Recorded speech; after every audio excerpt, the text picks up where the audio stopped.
Anyway, again, thank you so much for having me. So JVP is the largest Jewish progressive anti-Zionist organization in the world, um, and one of the largest Palestinian solidarity organizations as well. We have about 500,000 members and supporters. We've grown enormously. We have more than 1 million followers. And we actually have more followers than APAC and the ADL, which are two Zionist organizations. We're very, very proud of that. So our mandate is accountability to our Palestinian partners in dismantling the apartheid regime in Israel and ending the occupation. And we take our cues from the Palestine-led solidarity movement. Our message is that there is no safety unless everyone is safe. No one can be safe if you've got your foot on your neighbor's neck. And so for us, our message to Jews, because we are committed to the Jewish community, is that safety comes through solidarity. And unless we do something about the root causes of what has happened, which is pretty much stolen, that we are on stolen, Israel is on stolen land, nobody will ever be safe. So we're building a space for Jews beyond the need for ethno-nationalism. We can't be free at the expense of another community. And that is surprisingly popular. So, I mean, part of why we are getting so many thousands of people, we recently had a new member meeting nationally. We had 1,000 people on Zoom. We almost broke the Zoom. So part of that is because what Israel is doing is so egregious that people say enough. And we've been at this, didn't happen just on October 7th. We've been working on changing the narrative for many, many years. We've been at it for a very long time. And it's also true that this is the first time in my doing this work, and I've been at it for over 50 years, that the dialogue is really, really shifting. And despite the fact that they try so hard not to show us what's happening, people are seeing it. And that is bringing thousands of people out. So that clip that you showed, I have to say, you know, I've been on so many demonstrations in my life, and there are a couple of them that are really iconic, and that one was one of them. I mean, I think it surprised us how many people came out. So thank you for showing that. It is truly powerful and remarkable, and it definitely has caught the world's attention. I think one of the amazing things about JVP is it opens up a space, as you said, for the Jewish community and for people in solidarity with Palestine to kind of think outside of this ethno-national state box that Israel has promoted here with the whole Zionist movement going way, way back. Can you talk a little bit about how JVP is helping the Jewish community in particular kind of separate in their mind this what I might call the hijacking of Judaism by the state of Israel? Yeah. We have a lot of unpacking and unlearning and deconstructing and reconstructing to do. And I think that's one of the silver linings of this, is that there's a real reckoning with what Zionism has wrought in the world right now. And JVP has been a very important part of that reckoning. And again, it's been going on for a long time. There's a very long history of Jewish anti-Zionism that has been invisibilized by the propaganda machine, and it's a very heavy propaganda machine. Most Jews before the Holocaust were not Zionist. And that is something that is reclaimed in the book, A Land with People, which you mentioned before. So many people who came from the Middle East, for example, Jews, not all Jews are from Europe. My family, for an example, my father was born in Hebron, Palestine. Somebody asked that question in the chat. And he identified as a Palestinian Jew. This was before Israel was created. And that's an important thing to reclaim because, as my grandmother used to say, Palestinian Jews and Palestinian Muslims got along fine. before they decided to create this state of Israel, which is then privileges Jews and makes Jewish supremacy state policy, which it is. And that's when all the problems happened. She used to say, we got along fine until the British got involved, which of course was the Balfour Declaration that declared that Israel was going to be for the Jews. And let us also remember that Britain was no friend to the Jew. I mean, what England wanted was to get rid of their Jews. So they supported Palestine. They supported Zionism to send all their Jews to Palestine. So I think it's important to remember that there is a very long history of anti-Zionism in the Jewish community, and we do want to reclaim that. And right now, our message again is that if we're really serious about safety, and as a Jewish organization, we are serious about safety, we have to say safety for everyone, because this will never end if Palestinians don't have equal rights and the apartheid state is not dismantled. There will always, we know as Jews that when there is oppression, there is resistance. We know that very well. And so this resistance will continue and this violence will continue unless we get at the root causes. Thank you, Esther. My next question is, obviously, there is a significant portion of the Jewish community in the US and I assume in other countries that are not in JVP right now. What do you say? We're working on it, but yeah, we know. What is it that you are saying to them, and what are you explaining to them in trying to bring them to your side, or trying to get them to see the realities of life as we see it in Palestine and in Israel? Yeah. This is why we developed this program called How to Have Hard Conversations Around Israel-Palestine. And what we're working on now is we know that people all over the world, Jews all over the world, are questioning and doubting what is happening in Israel for the first time sometimes. And so what we want to do is build on what their questions and doubts are. We've worked really hard on changing the kind of, often there's this environment of critique where you're arguing and you have to be right. So our program is much more about trying to build on where people are at already. And believe me when I tell you that people are questioning and who have never questioned before, they are questioning now. So that's what we want to build on. We don't want to beat anybody over the head. We want to take them with us. So one of the reasons why I think JVP has been successful is that we don't have any purity or litmus tests to join. If you're, we know that unlearning Zionism is a process and a journey. And wherever you are on that journey, you're welcome in JVP. And part of why we're getting so many members is because I think we have created a culture of inclusivity where people want to be there. You know, we often say on the left, we want to create the culture we want to live in. And that's what we're doing in JVP. We are creating the culture where people want to be. People come for the politics, but they stay for the culture and they stay for how they're related to. So it's really important for us to create the kind of culture that brings people in. And so there's a lot of work that goes into creating that culture. Part of it is taking on, you know, Jews love polemics.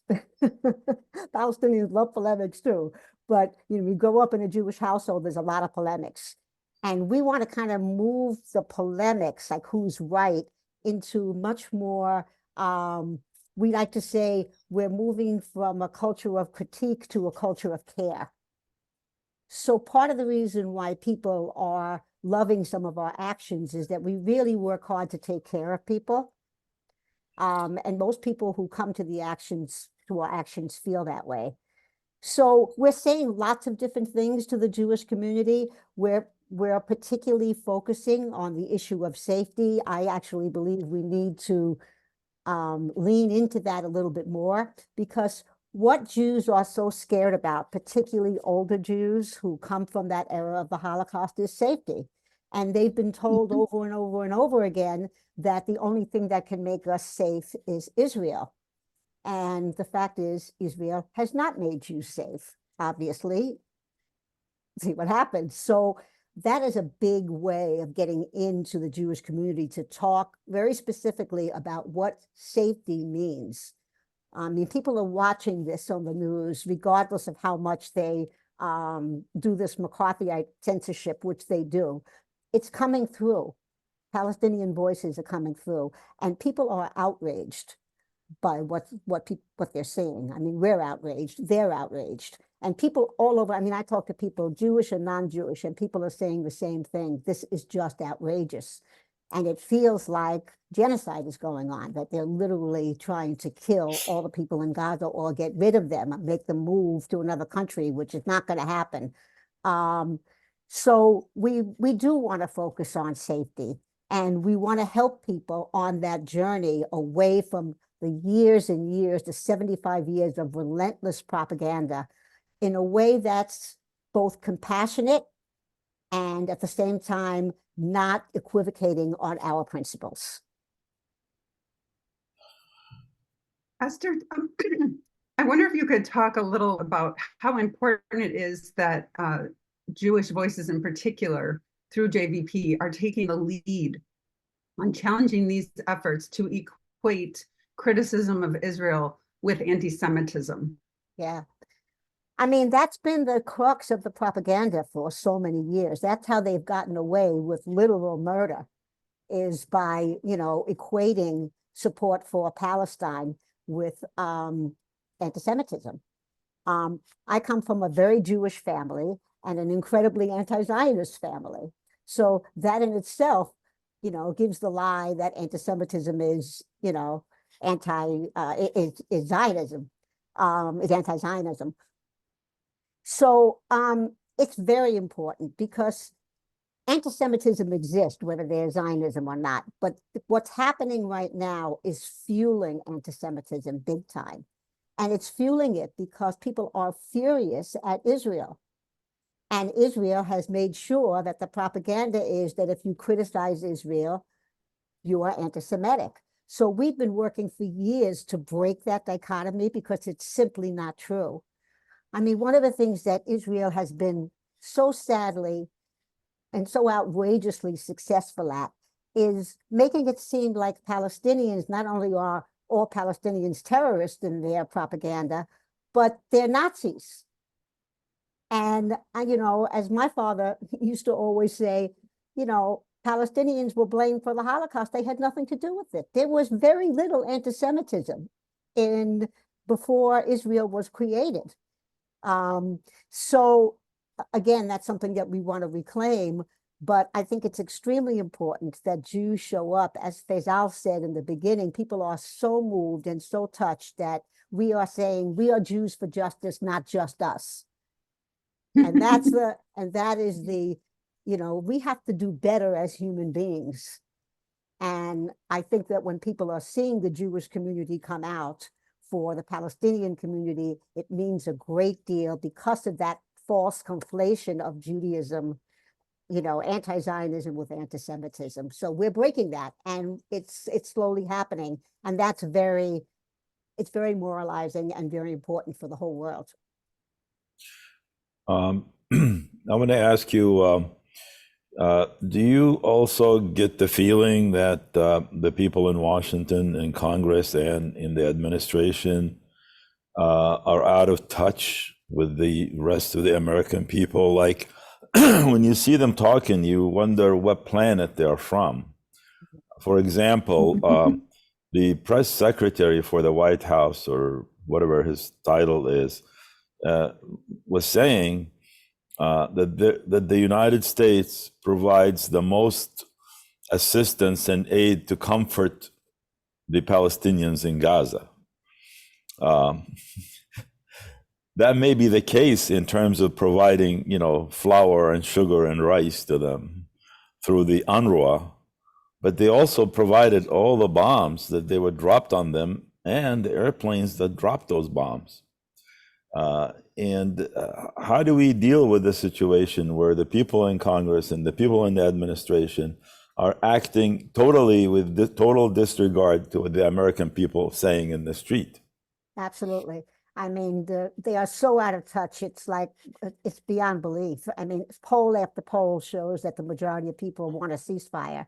And that's the minimum demand. That's the minimum that we need, is to stop the killing so that we can get to the root causes of this. But it's almost so outrageous. How can you not be for a ceasefire? You know, I woke up in the morning, again, it's not a surprise because both parties in this country have been totally complicit in what has happened around Israel and Palestine. But to see the United States be the only country in the world to vote against a ceasefire resolution is just an outrage. I mean, it makes you sick to your stomach. So everything that we've been doing, and we have our sister organization, which is JVP Action, has been doing an incredible job with legislative work.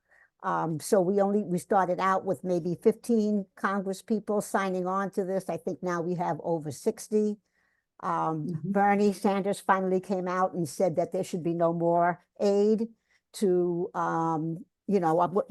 conditioning aid to Israel so that they can't keep murdering people, which I think is very important.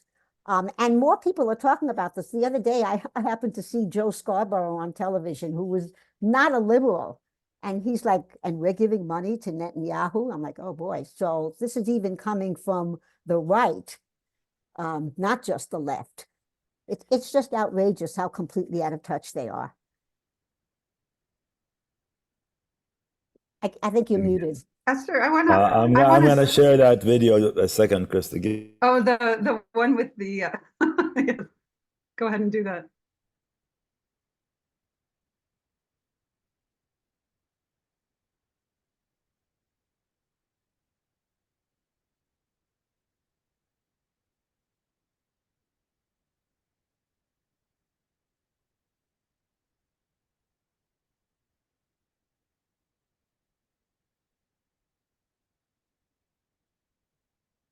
Make sure you have the sound on if you want to hear the clip.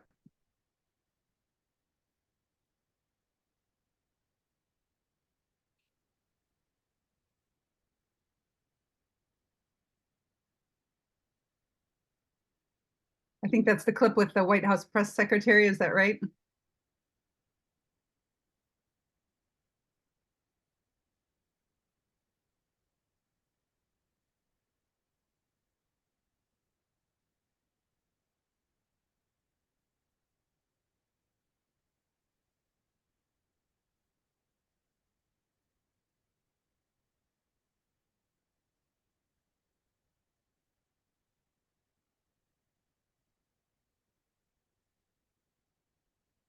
So I think this is a clip where he's insisting that the U.S. is providing more aid than any other country to Palestinians.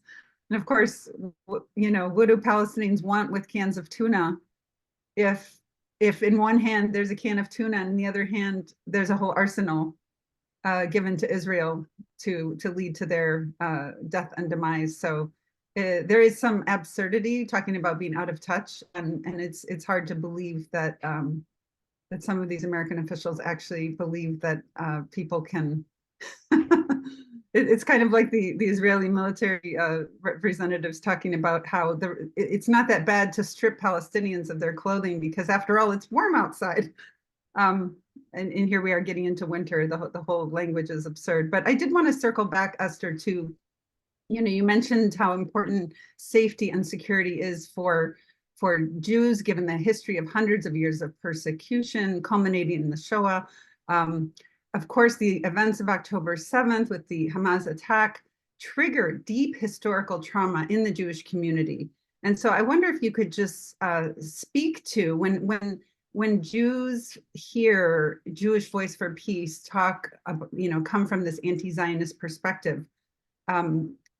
I just wonder if you could talk to that, the way in which they're triggered, not only by what happened, but by some of the language that Jewish Voice for peace uses, given that Israel, as you said, growing up Jewish in a traditional Jewish household, that Israel was supposed to be the safe haven for the Jews. So what is the alternative must be what goes through some of their minds, and even more vulnerable with the rise in anti-Semitism, on genuine attacks on Jews in this country and elsewhere.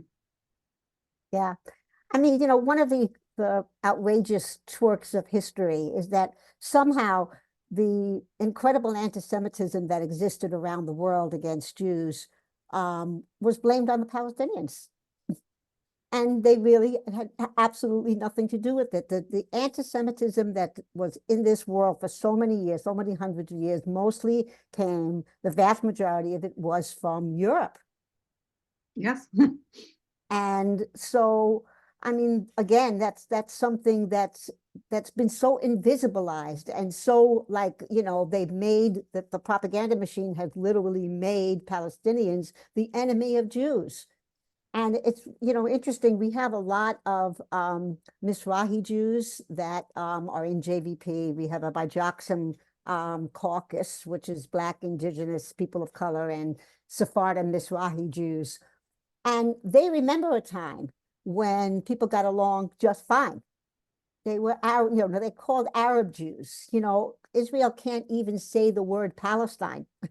They have literally, like, they have written academic articles says there's no Palestinian people. There was no country called Palestine. That's the culture of denial. It's an absolute denial and distortion of history, which is now coming back. But you were asking me about the trauma that's been triggered yes, around this incident. Yeah. I mean, as Jews, we believe that the death of every person is the death of the universe. So there were 1,200 Israelis that were killed on October 7th. And that is a terrible thing. And at the same time, there's 15 times. What are we to make of that? And then 15 times that death toll among Palestinians, which is the same in every war that I've been through for the last 50 years, the disproportionate amount of people. And it's all terrible. And it's not difficult to condemn Hamas for this, but it's not going to help anybody to do that, because, I mean, we do it because the death of 1,200 people is a horrible thing. And at the same time, Israel likes to say, well, we're doing this because we have to eliminate Hamas, but they will not eliminate Hamas. They cannot eliminate Hamas. Even if they get rid of all of the leaders, there'll be another group, because Palestinians are continually subject to the outrageous dictates of the Israeli policy. And unless that changes, there will always be a Hamas. I mean, we have to take responsibility for the fact that what Israel has doing and what Israel has done for the last 75 years has created Hamas. Not to mention the fact that Netanyahu actually gave Hamas money to make sure that there was not a two-state solution. It's kind of interesting that we are so, Biden keeps talking about the two-state solution, but how could there be a two-state solution when they've put all the settlers in the West Bank so there couldn't be a two-state solution? So, it's just a really, I hate to use this language, but it's kind of a mind fuck. It's like they have it's probably the best way to just. They've literally made it so that if you say this, they have this lie. This pretty much lie. So there's a lot of deconstructing that's going on. I mean, somebody asked this question. Somebody asked a question in the chat. Yes. Around, if you criticize Israel, does that make you an anti-Zionist? And I think that's a good question. No, it doesn't. I don't think it makes you an anti-Zionist if you criticize Israel. And I don't want to even language is such a funny thing, because Zionism means so many different things to so many people. There were all kinds of different Zionists. They were labor Zionists. They were socialist Zionists. They were all those kinds of Zionists in the beginning. But the people that actually founded Zionism were very clear that it meant Jewish supremacy in the land that used to be called Palestine and now called Israel. And that is, in fact, what's happened. So Jewish supremacy is not something that I made up. That's the condition on the ground. That is what's happening. Right, and that's a consistent policy throughout, successive Israeli administrations. Even though the current one may feel the most right wing and most extreme, the like you said, the story behind it, the original story of Zionism, to redefine Palestine as a Jewish state is consistent. And so even the current administration is committed to maintaining Israel as a Jewish state. So, and in fact, even though half the population are now Palestinians on the ground from the river to the sea. So, so what's next? How do you move past a commitment at the state level for apartheid? Krista, you're frozen. Your picture Yes. is frozen. Your picture was frozen. It's changing a little bit now. Let me interrupt here. We have somebody from the audience sure. with a question, and I'd like to turn it over to him to ask the question. Well, two questions. Your name? Greg Garvey, Hamden, Connecticut. And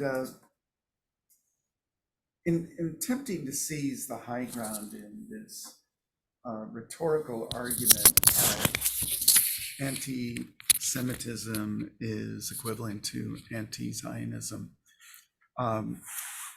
there's a group, I think they're based in Williamsburg, Torah Judah, and they argue that there is no basis in the Torah for the establishment. In fact, it's explicitly prohibited that the people of Israel must wander. So that's one religious counter argument. And the other is the broad argument that the United States, in promoting human rights, and even the framework of human rights post-World War II, criticizes, of course, China's treatment of the Uyghurs. It is part of the basis for our support for Ukraine. There is an argument that there is both ethnic cleansing and genocide occurring in Ukraine, eastern Ukraine, and that the recent vote in the UN of the veto of the ceasefire completely undermines any credibility the United States has. And I'm wondering how much traction you feel that these arguments. Then one other little piece, I'm throwing too much in. I'll have a follow-up question. So yeah, there have been objections to Zionism from religious, the Jewish community for a long time. They're very orthodox, and they show up in Brooklyn, they show up at all the pro-Palestinian rallies and have for many years. So that's definitely a thing. The other, the thing about the Ukraine, it's just so hypocritical, so the Ukrainians who are fighting Russia are freedom fighters because, Russia is occupying their country, but the Palestinians are terrorists for doing the same thing. So, I mean, that's the narrative that we've been fighting for so long. So what was your question again? well, how to dismantle the arguments from AIPAC, from the right, or even the House of Representatives that do not address these issues. And how can you dismantle this argument of equating anti-Zionism with anti-Semitism? Yeah, I mean, that's what we've been talking about. It's part of it is reclaiming the history of Jewish anti-Semitism. There's a really interesting timeline in the book A Land with a People that shows the 75 years of Jewish anti-Zionism. That's one thing. And the other thing that's happening is there is this real reckoning among young Jewish people who didn't go through the Holocaust time and don't have the same triggering traumatic response that you don't have to know every single thing that's happened to know this is wrong. The killing of thousands of children is wrong, and it has to stop. So I don't see personally that the representatives have any argument at all. I don't see the argument against a ceasefire. I don't get it. I mean, it seems like they're saying, well, we can't have a ceasefire until we destroy Hamas. But even the right wing is saying that you're creating more Hamas by what you're doing. You're doing the opposite of what you're saying. The right wing says this. It's not just the left that's saying this. So, you know, I don't get, I can't argue about why people are against the ceasefire, because it makes no sense. Well, I could tell you why the government is against the ceasefire, because they've been told by AIPAC, you won't agree to the ceasefire, and if you don't do it, you know, we're going to put you out of your office. It's very simple. Absolutely. They happen to really want to know- get rid of the Palestinians from Gaza. Basically, that's the Right. goal, and they're not going to have a ceasefire until that happens. Yeah. Of course, you know. But I wanted to go back to the question about equating Zionism and anti-Semitism. It's not. It's even worse than that. They're trying to make equating criticism of Israel also as anti-Semitism. So if you Absolutely. criticize Israel, you don't have to say you're anti-Zionist. If you just say Israel is a terrorist state, which it is, then you're anti-Semitic. Right. And it's been very dangerous. We've been fighting, like they had a definition. that Biden was going to come up with a definition of anti-Semitism, which literally said just what you said. If you criticize Israel, you're anti-Semitic. That's part of the definition of anti-Semitism. And we fought that tooth and nail. I mean, JVP was, you know, one of the organizations that really, really, and we're fighting it on local levels all across the country. We were successful in getting the Department of Education to drop that definition. But that is definitely a part of this whole McCarthyite environment. University presidents have gotten fired. I happen to know people in the entertainment industry who want to come out and say something about what's happening and are scared to because of the money. But you asked a question earlier that I wanted to respond to, because there are many people who believed that the reason why the United States supported the establishment of Israel to begin with was because the United States wanted a base in the Middle East. You know, my father used to say that all the time. Remember when the Zionists allowed the United States government to turn away a boatload of Jewish refugees, and the Zionists said it was okay as long as they supported Israel. So, you know, the title of my story in the book was something that, again, my father used to say. I'm so proud of him. He's dead many years, but I'm still building my relationship with him. Is, you know, the Zionists, they love Israel, but they hate Jews. And I think that that's something very important for us to look at, because, you know, it was a deal that the Zionists made with the major powers after World War II to have Israel as a Jewish state, and Jews were very vulnerable. We were a destroyed people after World War II. I feel very compassionate to people that are really struggling with this, which is why our Hard Conversations program is trying to bring people along. Nobody wants to see people killed for no reason, but Jews have been so inundated, and Americans, with this propaganda, that that's where we went. So this is all part of the fight. That definition around anti-Semitism is absolutely outrageous, and we're fighting it everywhere we can. Krista, do you have any questions from the audience that we need to address?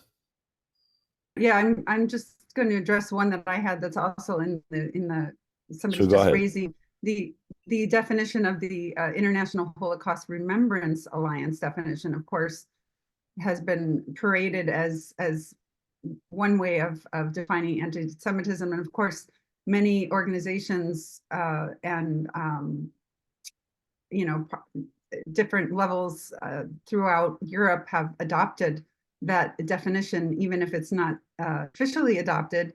It's almost like a litmus test of not being anti-Semitic, is to embrace this idea that you know, if you criticize Israel, then you must be anti-Semitic. And so that's been a very powerful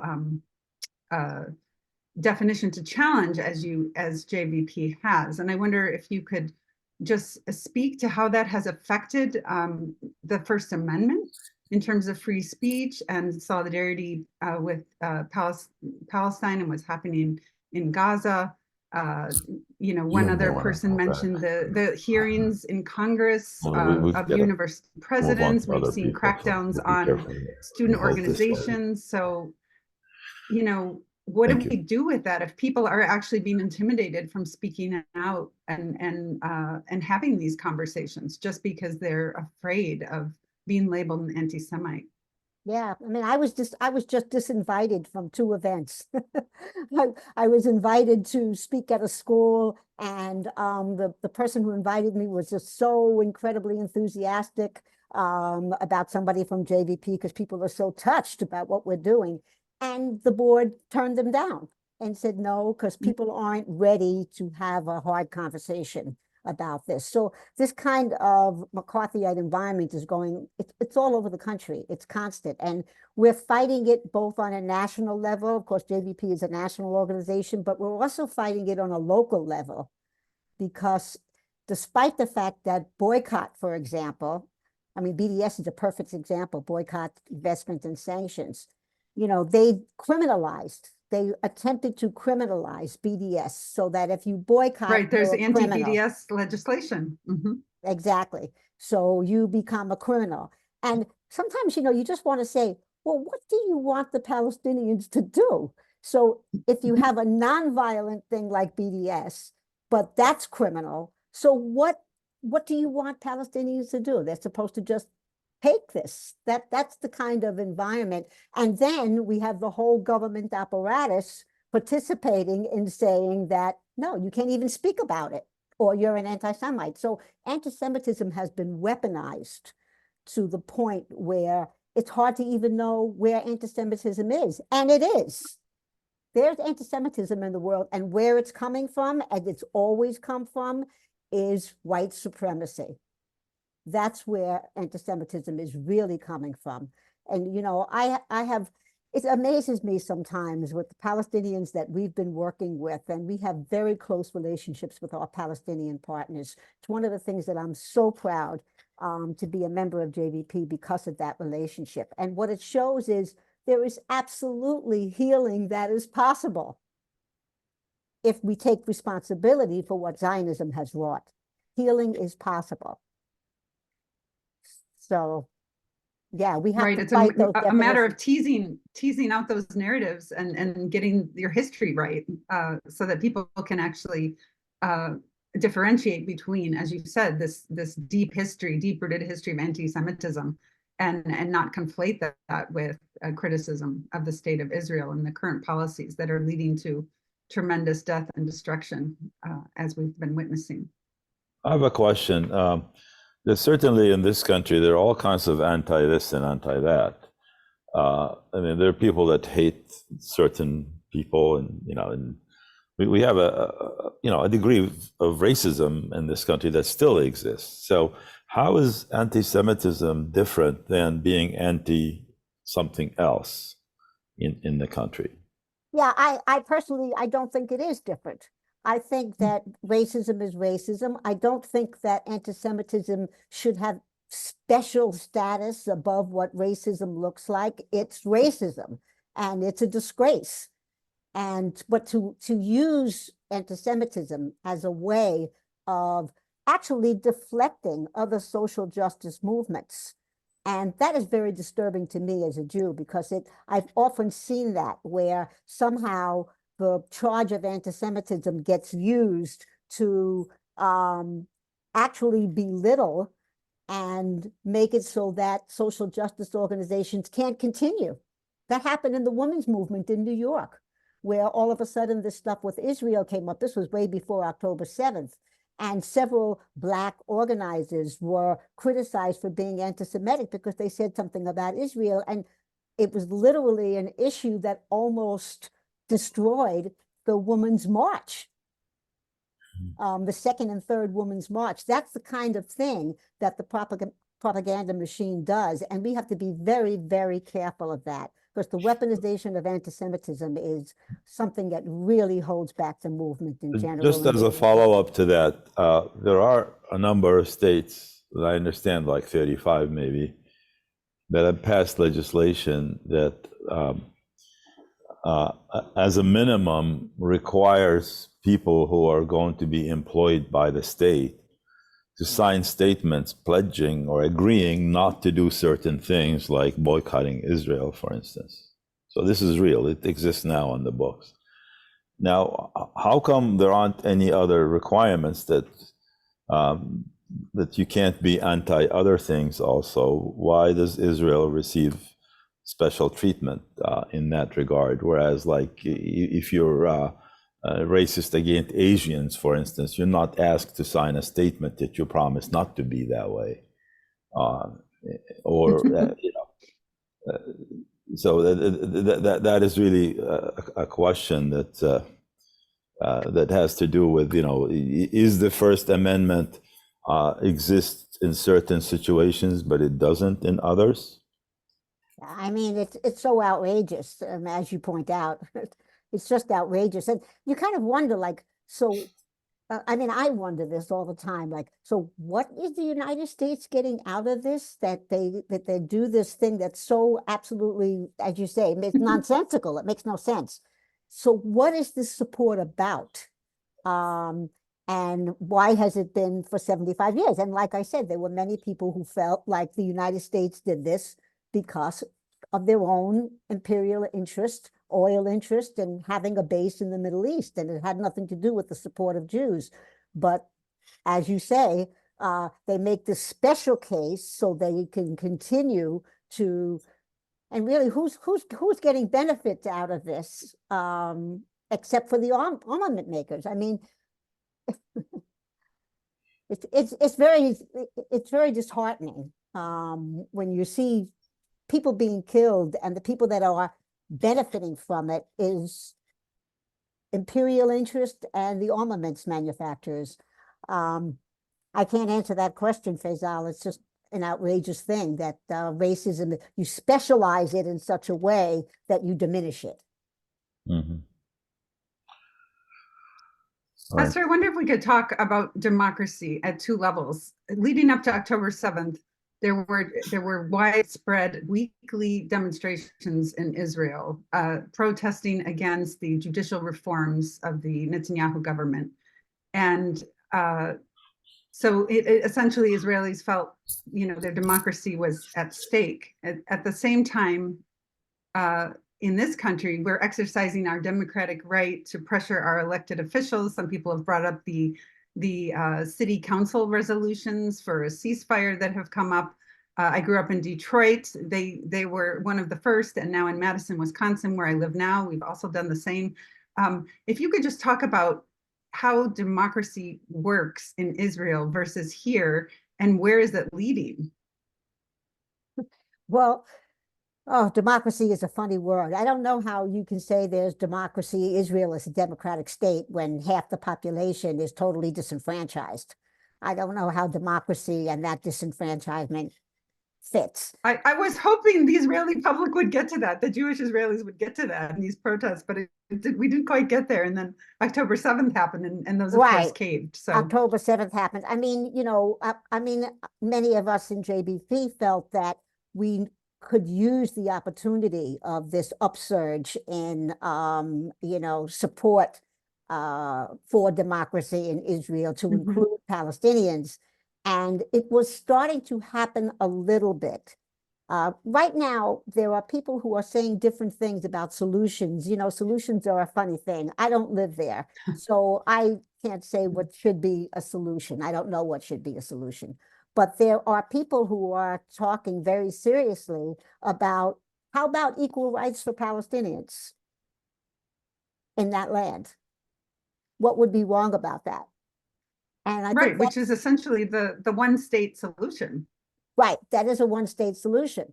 And I think the objection to that is kind of interesting. I mean, Israel is one of the only countries in the world that don't have a constitution, because Correct. the Constitution, they can't say that Palestinians should have equal rights in their constitution, otherwise there would not be Israel. So that's a funny argument. You can't have Palestinians having equal rights, then there's not a Jewish state. I mean, if I support Palestine, that means I don't support anybody else, or I don't like Jews. It's kind of outrageous how we've been trained to think in these ways that are just completely backward. Right. Well, Israel was very successful in marketing itself in the West, at least, as the only democracy in the Middle East, even though we know that the reality on the ground for Palestinians, that's not true at all, including those with Israeli citizenship. There's another question also related to what I asked earlier. Now, boycotting Israel is illegal in some states and maybe federally, but I'm not sure what the legal interpretation of the current laws that are on the books. But as far as I can tell, there aren't any restrictions on boycotting McDonald's and Starbucks, right? Are we going to see something new now that says if you're boycotting Starbucks because they give money to Israel, that's not allowed? There's going to be like mind reading to see why you're boycotting something, because it's the same idea as BDS is, boycotting a company because of it does business in Israel. How is that different than boycotting McDonald's, for instance? Right. Right, I mean, it's the also, same go ahead. well, no, I think one of the things about the boycott movement, if people actually go look at the BDS web pages, what they're asking for is so it's so commonsensical. It's so reasonable that, the boycott movement from Israel is not looking at a mom and pop store in Tel Aviv and saying we're going to boycott this individual Jewish store. That's not the case. It's a branding issue. It's about big corporations and people who are branding Israel, or Israel is promoting itself. It's not the individual Jew that's being boycotted. And that's how they've made it seem. So it's another thing. It's just not true. Well, and challenging anything that's reasonable. The same with nonviolent resistance among Palestinians has been severely suppressed by the state of Israel because it is so reasonable, because it's the way we made change in this country with the civil rights movement and in other places, whether it's Northern Ireland or South Africa, how much nonviolent resistance has been a part of making change. And so if you can lump Palestinians into this war on terror left over from 9/11, it makes it much easier for people to dismiss Palestinian aspirations for self-determination. I mean, sorry. Well, no, I just wanted to, I forgot to say this earlier, but I wanted to share this. Like, one of our projects has been in changing the narrative even before October 7th was the Wrestling with Zionism project. And that was actually a storytelling theater project, because what we have found is that storytelling really helps people to come out of some of the thinking around this. So like, one of the questions we might ask is, what were you not allowed to ask at the Seder table, at the dinner table? Jews are famous for our culture was all about questioning, but you weren't allowed to question Zionism. So we want people to tell their stories, and in telling stories, people can see things they couldn't see before. So Wrestling with Zionism had an equal number of Palestinians and Jews, and many of those Jews have retrained themselves. They've had to look at Zionism and say, no, this is not for me. And of course, Palestinians are telling stories about the impact on them. And through stories, you can see people in new ways. You can't argue with a story. You can't say this fact, that fact. That often happens. You don't know what's going on. You don't have a fact. You don't need facts to be able to tell your story. And that's been very effective in helping Jews to see what they've been saying and what it leads to. So we promote a lot of storytelling at JVP. Well, and storytelling leads to relationships. Krista, It's so true.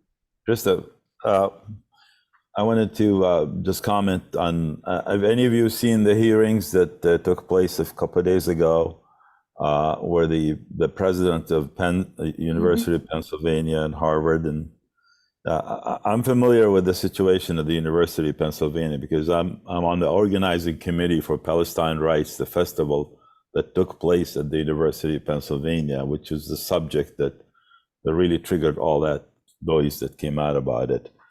And one of the members of Congress was asking the president of University of Pennsylvania a very hypothetical question at that. There was, do you consider a call for genocidal thing, something anti-Semitic or something like that? I mean, who was calling for genocide at the University of Pennsylvania? Nobody was calling for genocide. Hardly anybody was calling for anything. They were just putting on a festival about Palestinian literature and Palestinian art. Somehow, the only question they didn't ask the president of the universities is, are you a member of the Communist Party? That's the only question they didn't ask.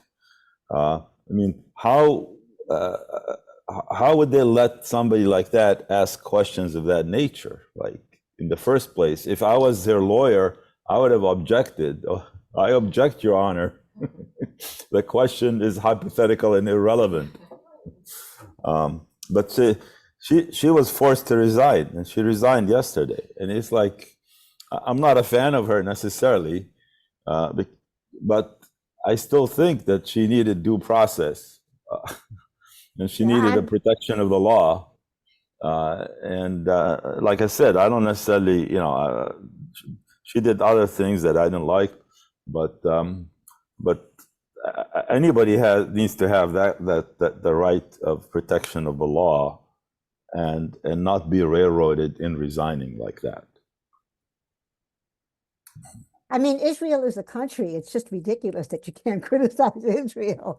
It's like, I mean, the other thing that I think is important to point out for me in my own personal history, I went to City University of New York, which was considered the working class Harvard in New York City. I went to Brooklyn College. And when I was there at Brooklyn College, it was 95% Jewish.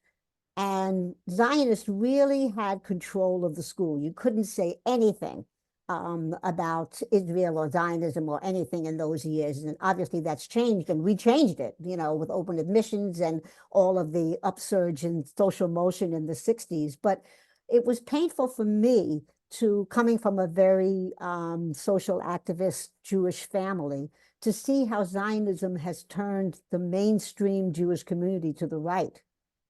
And that is the same thing that I was saying about the weaponization of anti-Semitism has created the situation where the Jewish establishment has moved definitely to the right.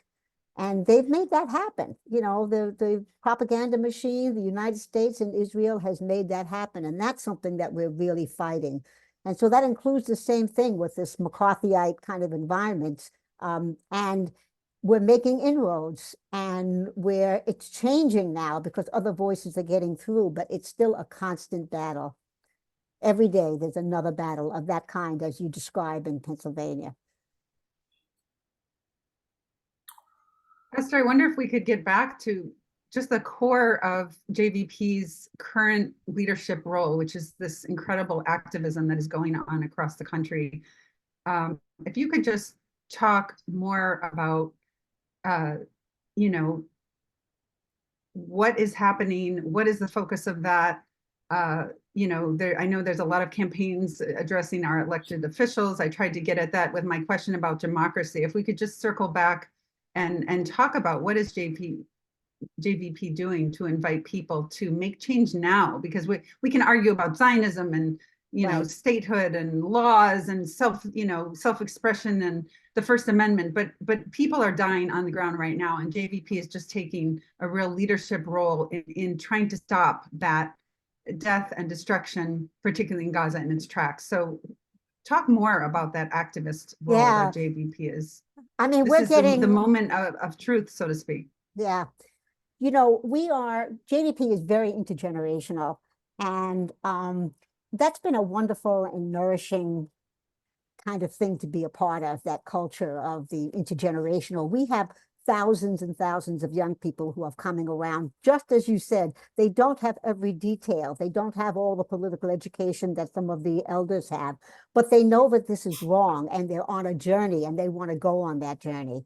And so, you know, a lot of our elders provide some of that political context and political. Now I'm an elder, so I'm one of these people who can provide that for young people. And at the same time, I am so totally in awe of what these young people have been able to accomplish. It just blows my mind. You know, they have their finger on the pulse of what's happening right now. And we as elders have the historical connection that we can give to young people. And that combination is like so critically important to our development. And so, you know, we have so many people coming around, we can't handle it. We're overwhelmed. And people are what people want right now is to take action. They want to take action. We have all these things going on. We have Wrestling with Zionism. We have Hard Conversations. We have all this cultural work that we do.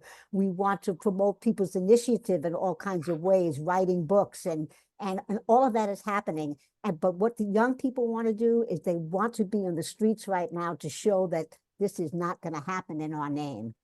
So I think it's just very nourishing to see how many people are coming around and they're getting educated. But that takes a while. So people want to stop this. And JVP is playing a very important role. And I also want to mention that we are very aware of the fact that there are hundreds and hundreds of Palestinian demonstrations every day. New York, there's a demonstration every day. And many of them are bigger than the JVP actions. But somehow, because Jews are privileged in this way, JVP gets credit. And it's again the same thing. You know, we are accountable to our Palestinian partners, and we're very proud of that. And we can put ourselves in some danger, and it's not as dangerous for us because of that privilege. And so we're aware of that, and we work with that in our actions. That's a really good point to bring up about, Thank you. You know, who has the privilege to speak out. Yeah. I think we need to wrap up, Krista, in a minute here. We've taken about an hour's time from Esther. Any final questions, Krista, that you Well, have? I think just a little bit following up on what you were just talking about. Someone did ask about, you know, how does JVP support, you know, its people? And you mentioned the word nourishing. You said that the activism itself is nourishing, but I think also the organizational playbook, if you will, of JVP is nourishing. You talked about the elders and the younger generation. There's also a lot of support, I think, that goes into these actions. Clearly, they're well planned, and you know, people are not just going at this kind of winging it, but there's a lot of organizational support behind what JVP is doing. And I think that is part of why it's created such a safe and welcoming space for not only Jews who are active with JVP, but also allies who are admiring that solidarity with what's happening in Palestine and Israel. No, absolutely.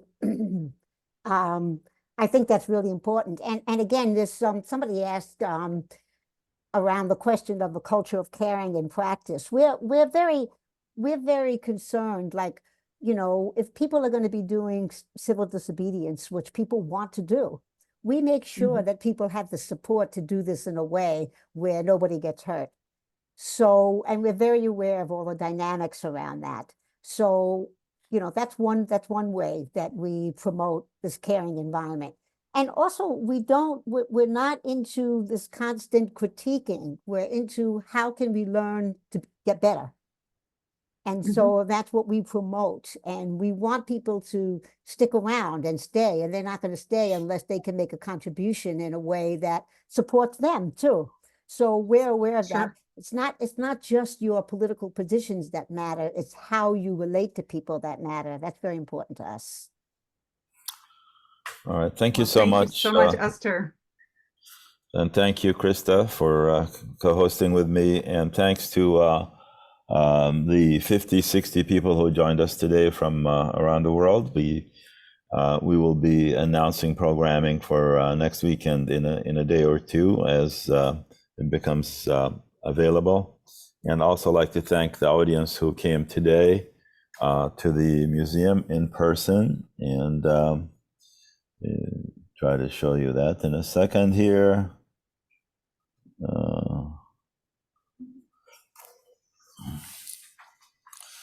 And It's a lot of hands waving. all right, let's have a clapping of the hand.